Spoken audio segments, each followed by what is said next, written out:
मुंबईत महायुती सरकारच्या शपथविधीसाठी जोरदार तयारी।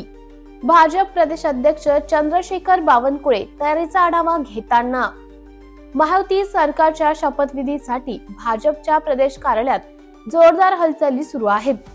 भाजपचे प्रदेशाध्यक्ष चंद्रशेखर बावनकुळे यांनी शपथविधीच्या तयारीचा आढावा घेतला असून कार्यक्रमाची तयारी अंतिम टप्प्यात आहे।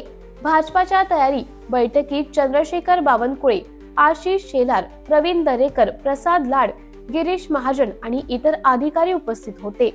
तसेच शिवसेनेचे गुलाबराव पाटील, राष्ट्रवादी काँग्रेसचे धनंजय मुंडे, हसन मुश्रीफ, अनिल पाटील आणि संजय शिरसाट यांनी कार्यक्रमस्थळी हजेरी लावली।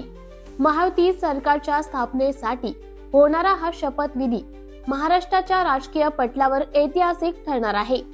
या कार्यक्रमासाठी राजकीय नेते, कार्यकर्ते आणि प्रशासनाने जय्यत तयारी केली आहे। स्वातंत्र्य न्यूज मुंबई, न्यायासाठी लढणारी स्वातंत्र्याची बातमी।